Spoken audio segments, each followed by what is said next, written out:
गरुड़ पुराण के भाग 3 में आपका स्वागत है। भाग 2 में आपने जाना कि 13 दिनों तक जीवात्मा के उद्देश्य से पिंडदान करना क्यों आवश्यक होता है। 24 कलाकों के बाद जीवात्मा घर लौटकर क्यों आ जाती हैं। अगर आपको यह नहीं पता तो आप हमारी यह वीडियो जरूर देखें।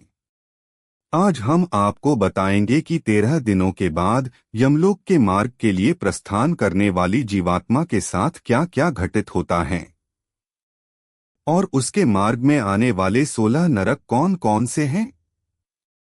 यह सब कुछ आप इस वीडियो में जानेंगे। कृपया आप इस वीडियो को ध्यान से देखें। मनुष्य के मृत्यु के बाद जीवात्मा एक हाथ लंबा शरीर धारण करके भूख प्यास से पीड़ित यमदूतों के द्वारा महावत यानी हम लोग के मार्ग पर चलाई जाती हैं। जो जीवात्मा पापी होती हैं, उनका मार्कशीट टॉप निकला मांस खाने वाले जंतुओं से भरा और अग्नि से पर्याप्त होता है, और जो पुण्यकारी सुकृति होते हैं, उनका मार्ग सब प्रकार से सरल होता है। उनको उस मार्ग में कोई कष्ट नहीं होता है कि भूख और प्यास से पीड़ित उस जीवात्मा को यमदूत अत्यधिक दुख देते हैं। प्रतिदिन वह उस प्रेत्योनि जीवात्मा को 247 योजन चलाते हैं एवं यमदूतों के पास से बंधी और आकर के विलाप करती हुई वह मनुष्य जीवात्मा अपने घर को छोड़कर दिन और रात चलकर यमलोक पहुंचती हैं। उस महान पथ में पढ़ने वाले प्रसाद नगरों के शुभ और अशुभ भोग प्राप्त करते हुए वह हम लोगों को जाती हैं कि इस मार्ग में क्रमशः मणिपुर, सौरीपुर, नागेंद्र भवन, गंधर्व नगर, सैलागम, क्रौच पूर्व, रुद्रपुर, विचित्र भवन, वह पल, दुर्गंध, आना, करणपुर, सूतप्त भवन, रौद्र नगर, पोषण विशेषज्ञ और बहुधर्म विंती वन नामक प्रसिद्ध नगर हैं।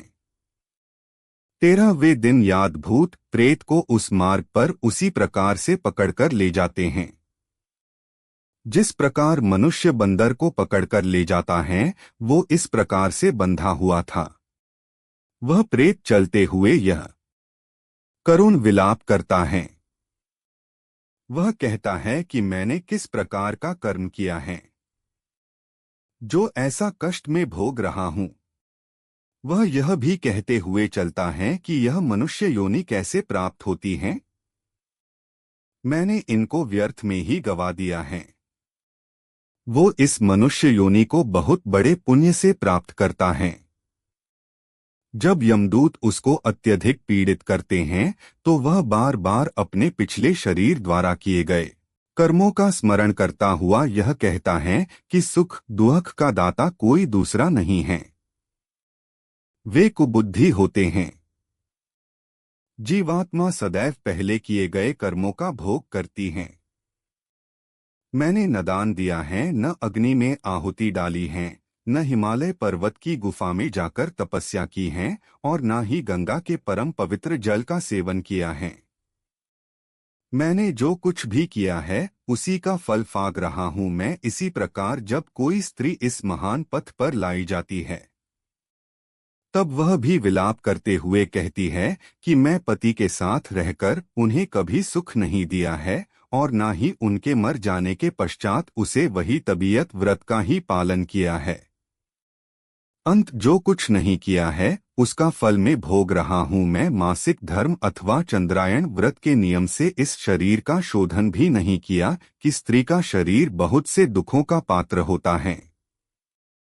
पहले किए गए बुरे कर्मों के अनुसार मैंने इसे प्राप्त किया और इसे भी व्यर्थ में गवा दिया।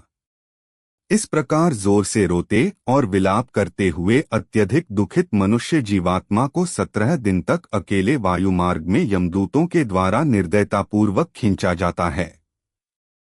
अब हम आपको यमलोक के मार्ग में आने वाले नरकों के विषय में बता रहे हैं। 18 दिन रात पूर्ण होने पर पहले वह मीरपुर पहुंचता है। उस रमणीय नगर में प्रेतों के महान गुण रहते हैं। वह पुष्पप्रदा नदी तथा देखने में अति सुंदर लगने वाला एक वटवृक्ष है। हम दूध वहां पहुंचकर प्रेत को विश्राम करने का समय देते हैं। वहां पर प्रेत दुखी होकर अपनी स्त्री और पुत्र आदि सगे संबंधी मित्रों से प्राप्त होने वाले सुझाव का स्मरण करता है। मार्ग में पढ़ने वाले परिश्रम से थका एवं भूख प्यास से व्याकुल वह प्रेत वह कारण विलाप करता है। उस समय वह पत्नी, पुत्र, सुख, नौकर और मित्र के विषय में तथा अन्य सभी संबंधी के विषय में सोचता है। उस नगर में भूख प्यास से पीड़ित प्रेत को देखकर यमदूत कहते हैं कि कहाँ तन है, कहाँ पुत्र है, कहाँ स्त्री है, कहाँ नर है और कहाँ तू इस प्रकार दुख झेल रहा है। चिरकाल तक अब तू अपने कर्मों से अर्जित पापों का भोग कर और इस महान पथ पर चल। दूतों के द्वारा इस प्रकार कहे जाने के बाद यमदूत द्वारा उसे पीड़ा दी जाती है। तत्परज्ञात सहवास भूलोक में पुत्रों के हाथों से दिए गए मासिक पेट को वह प्रेत खाता है। उसके बाद वहां से वह सौरीपुर के दिए चल पड़ता है। उस नगर में का रूपधारी जगह नाम का राजा है। उसे देखकर जीवात्मा भयभीत हो उठती हैं और विश्राम करती हैं। श्रद्धा द्वारा दिए गए अन्न और जल का वह इस नगर में उपयोग करते दिन और रात चलकर सुंदर बसे नागेंद्र भवन नाम की नगरी की ओर जाता है। उस महान पथ पर चलते हुए महाभयंकर बंद देखकर वह जोर जोर से रोता है। वह बार बार इस तरह से रोता है और 2 मास बिताने के बाद नगर में पहुंचता है, जहां वह अपने बंधु बांधाओं के द्वारा दिए गए अन्न और जल को खाता पीता है। उसके बाद यमदूत पास में जकड़कर उसे दुख देते हैं। उन्हें आगे की ओर ले जाते हैं। तीसरे मास में वह गणतंत्र नगर पहुंच जाता है। तीसरे मास में दिए गए श्राद्ध पिंड पेंट का भक्षण करके चौथ मास में वह अलार्म नाम के नर्क में पहुंचता है। यहाँ पर एक के ऊपर एक पत्थरों की वर्षा होती है। वह चौथे मार्च में दिए गए श्राद्ध पीन को खाकर संतुष्ट होता है। इसके बाद प्रेत आत्मा 5वें मास में और छूट जाता है। उसे नगर में पुत्रों के द्वारा दिए गए 5वें मास के श्राद्ध पेट को खाता है। छठे मास में प्रेतकुर नर्क की यात्रा करता है। उस नगर में छठे माह में पुत्रों द्वारा दिए गए श्राद्ध पेट को खाकर उसकी संतुष्टि होती है। लेकिन थोड़ा विश्राम करने के बाद उसका हृदय पुण्य दुख से कांपने लगता है।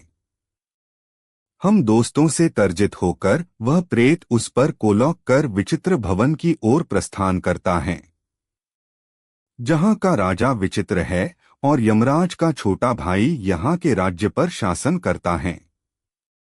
हम दोस्तों के द्वारा कष्ट दिए जाने पर वह प्रेत उस विचित्र भवन में श्रद्धा पिंड का उपयोग करता है। हमारी गरुड़ पुराण सीरीज भाग 3 यहाँ पर समाप्त होता है। तो हम आपसे मिलते हैं भाग 4 में। और आपको वीडियो अच्छी लगी हो तो आप वीडियो को एक लाइक जरूर करें। जय श्री कृष्णा।